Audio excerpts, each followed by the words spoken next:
What's my favorite song? Decision 2010 is here again. 5 more months of the animation and the song. Everything. Tonight is primary night in Alabama, in Mississippi, and in the great state of New Mexico. In Alabama, Democratic Congressman Arthur Davis is vying to be Alabama's first African-American governor. At the moment, with a whopping 3% of precincts reporting, Agriculture Commissioner Ron Sparks has the lead in the Democratic gubernatorial primary over Arthur Davis. But again, 3%. Don't jump to any conclusions. Over on the Republican side in the Alabama governor's race, there are 7 people running for the Republican gubernatorial nomination. Alabama is a runoff state, and the top 2 contenders on that side will likely face off in the July 13th runoff there. Speaking of runoffs, Congressman Parker Griffith, who was elected a Democrat in 2008 but switched parties in December to become a Republican, he is facing 2 opponents in Alabama's 5th district in the Republican primary there. Unless he can get 50% plus 1 of the vote, Mr. Griffith will have to keep it up for the July 13th runoff elections, which could be very difficult for him. Over in Mississippi, which is also a runoff state, the most interesting race is the Republican battle for the 1st congressional district. An African-American woman named Angela McGlowan is running there against the establishment-backed state senator Alan Nunnally and ex-Bush Justice Department official Henry Ross. Results still coming in for that race, but at the moment, with 21% of precincts reporting, the establishment candidate, Senator Nunnally, has 51% of the vote, obviously hoping to avoid a runoff there. Now, the polls in New Mexico closed about half an hour ago, 9 p.m. Eastern. Results are still coming in from New Mexico, too close to call for those races so far. But next Tuesday, of course, will be another big election night, another opportunity to play my favorite song. Next Tuesday, elections in 12 states, 10 primaries, the Arkansas runoff election, and a special election in Georgia. Those results will come with analysis, experts trying to extrapolate what they mean for November. But as meaningful as tonight's results and the results next Tuesday will be to the winners and to the non-winners, they won't necessarily have much predictive value for November's big showdown for control of the House and the Senate and the state houses. We like to extrapolate from storylines that we like. We like to downplay the storylines that we don't like. But honestly, when you look at the predictive value of primaries, it sort of comes down to turnout. Voter turnout is the one that actually sort of can foretell the midterm results. Which party's base was more motivated to actually show up on primary night? That party could have an advantage come fall when the chips are really down. And turnout numbers take time to determine. Here are some of the most important turnout numbers from the last primary night and the May 18th primaries, most notably in Kentucky. Remember Rand Paul? Of course you do. Don't be coy.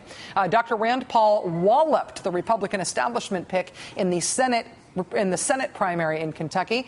Trey Grayson came in second. For all the election night coverage and even the coverage that followed, the voter turnout numbers suggest something rather more important about those Kentucky Senate races.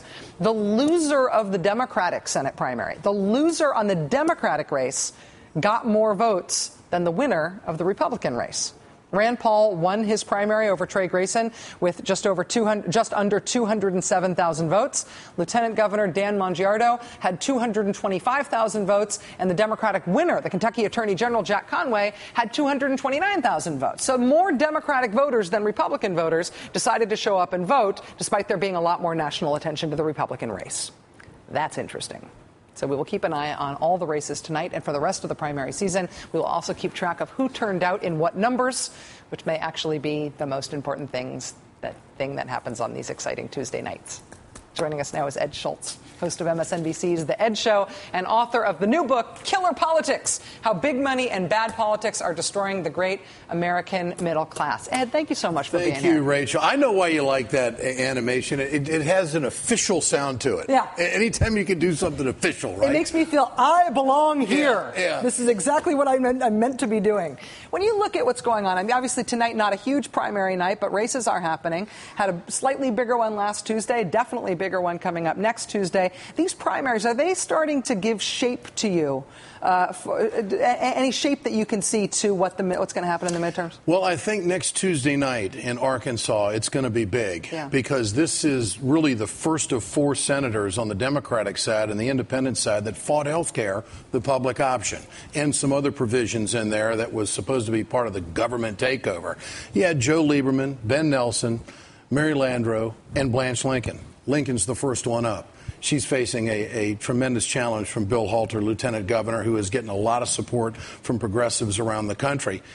And if the progressives win that primary, I think it sends a statement that there's not going to be this huge landfall of Republican seats being won in the midterm, because the progressive base has still got a pretty good grip about what this mission is all about, that what happened in the last 8 years and how the deregulation has handed us all this multitude of problems that have been out there. And I think there's a great deal of awareness and consciousness amongst the progressives in this country that this is an opportunity, and I'm giving analysis of how I think the progressive movement views this.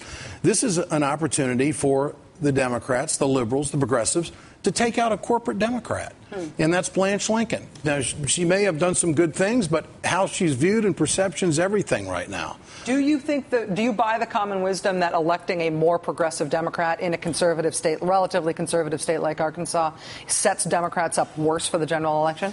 Well, no, I don't. I think it sends a message to other centrist corporate Democrats that are out there that get too cozy with Wall Street, that get too cozy with the big money, that, you know, there's going to be a wake-up call. Mm-hmm. And you could find yourself on the radar screen of the people who are still into this hope and change and believe that we've got to do something in this country to get the middle class back thriving again. I was struck in the book, you make the case that, you know, there was all this work done essentially to pave the way for Obama's election, all this work done on the progressive side. And when he was elected, you sort of make a joke about like, oh, everything's fine and we can all just go fishing. Everything's done.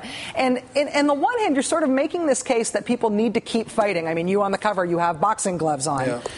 On the other hand, I think you sort of, in the book, in a lot of different ways, document that liberals really still are fighting, that people haven't been back on their heels and resting and demoralized by the fact that politics is still difficult. We're not afraid to throw our folks under the bus. I mean, if they don't do what they said they were going to do when they're running, and I think that really is the difference between the progressive movement and the conservative movement in this country. I mean, the conservatives, okay, they all line up for the good of the order.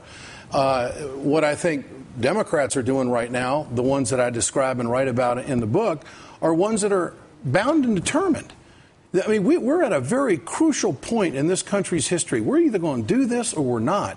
We're either going to make sure that the working families of this country have a fighting chance. And one of the things that I really wanted to accomplish in this book was I wanted the tone to represent what I've heard on the road for the last 2.5 years of doing town hall meetings. And I kept getting this reoccurring theme from people in all the different markets that we were going to, like, we're falling behind, and nobody's saying anything about it.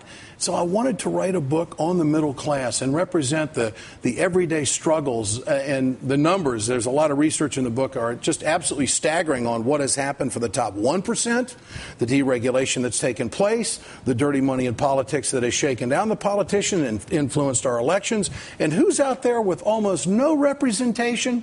The middle class. That's right. And if we just have a country of super rich, and the dirt poor, we're not going to be a great country. And we can save this. I know we can, and I've got a roadmap there. And the corrosive effect on American values to lose the middle class, I think, is something that you sort of nail, both in the way that you present it and the way you argue it. So, Ed, I enjoyed the book, and I'm happy that I got you to stay up late and come on my show. I appreciate it very much. Thank you, Rachel. It's great to be on with you. Ed Schultz is going to be broadcasting from Arkansas the night of the Bill Halter and Blanche Lincoln primary, which is going to be very exciting. I might piggyback on that trip if I can. You never know. Arkansas is a wonderful place. Little Rock will be there next Tuesday night. Excellent, Ed. All right, Killer Politics, How Big Money and Bad Politics Are Destroying the Great American Middle Class is the name of Big Ed's new book. All right, still ahead, how should politicians who misrepresent their military careers be punished?